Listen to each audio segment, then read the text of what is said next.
अस्सलाम वालेकुम फ्रेंड्स, मैं हूं आपका शुएब अहमद। सब्सक्राइब कीजिए मेरे चैनल को और बेल आइकन दबाइए मेरी वीडियो सबसे पहले देखने के लिए। तो दोस्तों, आज मैं फिर आप लोगों के लिए एक बहुत ही इंटरेस्टिंग वीडियो लेकर आया हूं। पहले मैंने काफ़ी वीडियोस वायरल हुई थी मेरी इसकी ईवो विंगल के फ्री इंटरनेट की। तो अभी ये ब्लॉक हो गई थी और इसको वीडियो बनाने का मकसद ये है कि अभी 2018 अभी अगस्त का महीना है, तो वीडियो बना रहा हूँ कि ये अभी किन एरियाज़ में वर्किंग कर रही है। ठीक है, तो सबसे पहले मैं आपको ये चेक करवा देता हूँ, इसकी मुकम्मल तफसील आपको बताता हूँ। ये मैंने इसको पावर प्लग में लगाया,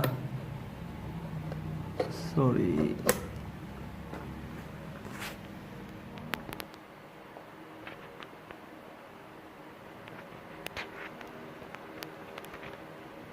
ये मैं आपको बताऊंगा कि ये किन एरियाज़ में वर्किंग है और किन एरिया में नहीं। इसको चेक करने का तरीका ये मैं आपको बताने लगा हूँ।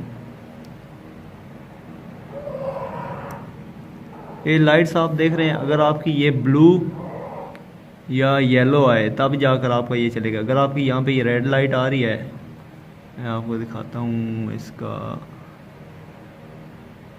वो देखो वो रेड लाइट जो ऑन है, अगर आपके पास भी रेड लाइट ऑन है तो इसकी ये आपका पास फ्री वर्क नहीं करेगी। और अगर आपकी यहाँ पे ब्लू लाइट या ग्रीन लाइट आ रही है तो आपको वीडियो के नीचे डिस्क्रिप्शन में एक सॉफ्टवेयर मिलेगा, आपने उसको डाउनलोड कर लेना है और कनेक्ट करना है, तो इंशाल्लाह आपको ये फ्री वर्क करेगा। लेकिन शर्त ये है कि आपके पास ये लाइट नीचे वाली ग्रीन आनी चाहिए जो रेड आ रही है। ठीक है दोस्तों, वीडियो देखने का शुक्रिया। अल्लाह हाफिज़। पाकिस्तान जिंदाबाद।